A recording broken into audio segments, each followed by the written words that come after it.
Now, talk to me about the economy, because last time we talked, Grant, it didn't look like this, all right? It was being propped up by inflated cash, being printed by the Fed, which I know you got a lot to say about.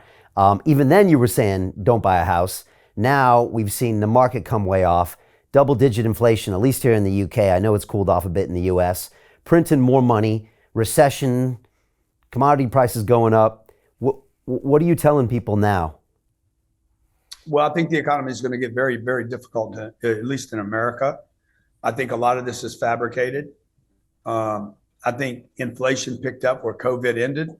You know, thanks. The COVID thing lost its bandwidth and ability to stop people. I'm good, and so they're like, hey, let's go with the inflation thing. Like, bro, we've been printing money for a long time.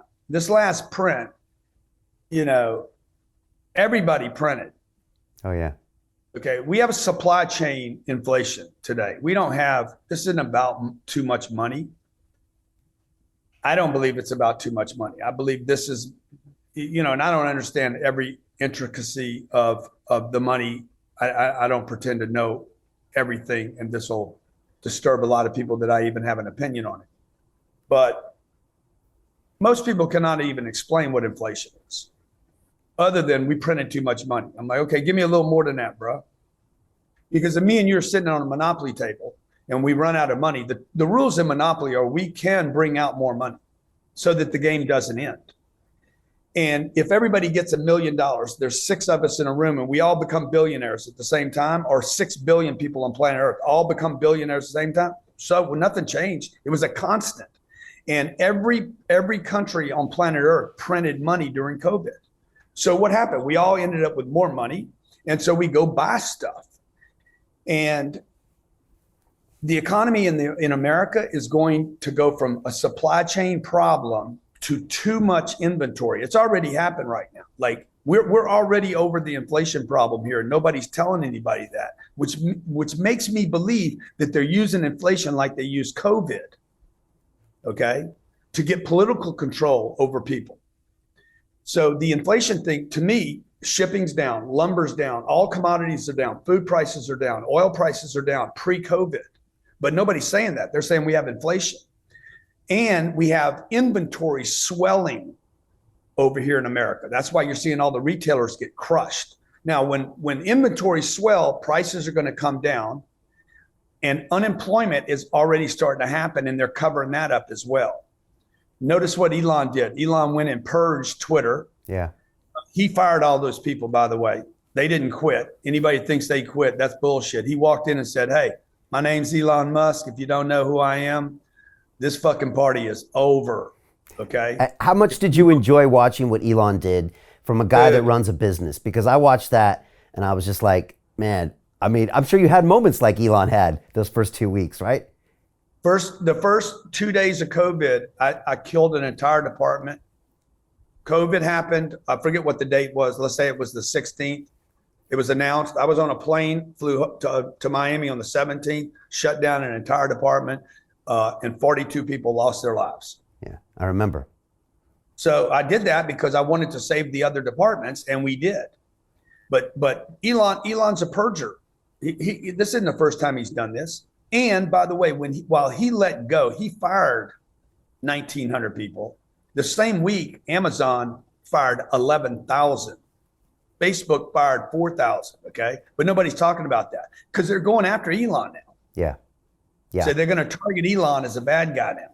Well, also the people going after him, that's their platform, right? That's the one place where they can write the rules, right? I mean, 100. The was one leftists, place where they could write the rules. yeah, and they can't anymore. So it's like they're losing on a bunch of levels there. I mean, that's their jewel. And also, once one of them falls, then it's not obvious that you can't get the same type of policies in a Facebook or their other social channels, you know.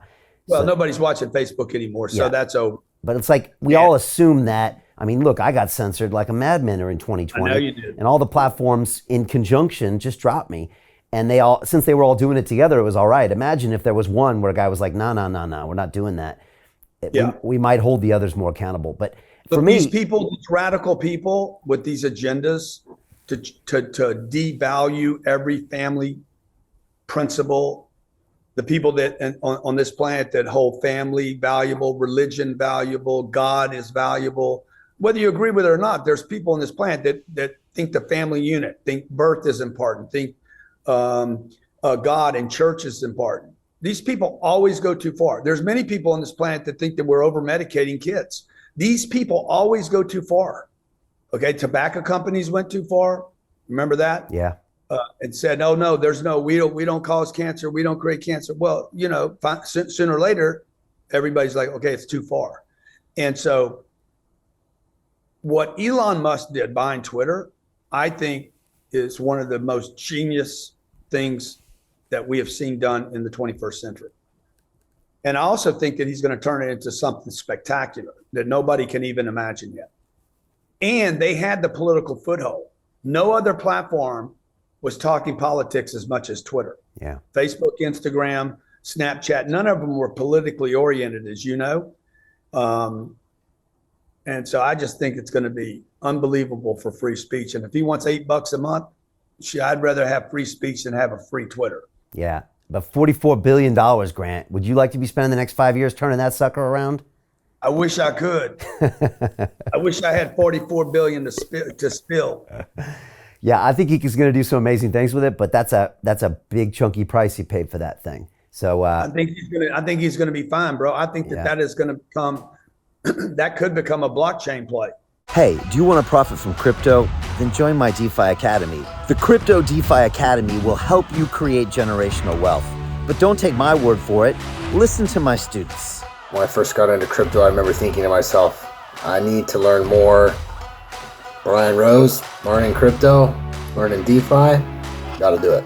I am so grateful that I jumped in and did this. I had to break through some limiting beliefs that I can do this, that I can afford this, that I can be in this. It challenges the things that are deeply rooted within us. Joining DeFi Academy has been one of the best decisions I have made on my blockchain journey. This course was a life changer, a game changer, a huge eye-opener, coming from knowing practically nothing at the speed of the learning over 4 weeks was just fantastic. The information you provided in this class was invaluable. I feel far more confident in my next steps.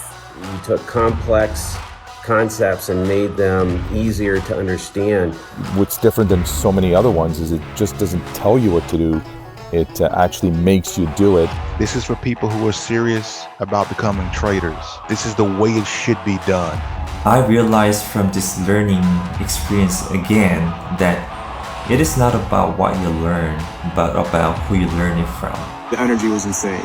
I've never experienced such incredible energy on a live call. Brian Rose, you are a legend, my friend. It's the only thing in the market where you can get all information and learn everything what you need to know. Everything is so clear and so well done, and I'm just forever grateful for this program. It made me feel so much more confident about crypto than I did before. I did not anticipate how passionate I was going to become about it. It's of course been like a big learning experience for me, not just in the crypto space, but just in overall balance of life. What I've learned is, how to take ownership, of my life in a way that I really hadn't before. Yeah, you can't put a price on that, really. I would recommend it to anybody, top notch. Excellence does not come cheap. So if you want excellence, you gotta pay for it, but it's so worth it. Pull the trigger. That's what this course is about. You're not going to regret it, really. It's amazing. Thank you, Brian and team. So what are you waiting for? Crypto is happening now. Click the link below, submit your application, and let me mentor you on how to create generational wealth and build the decentralized financial infrastructure of the future.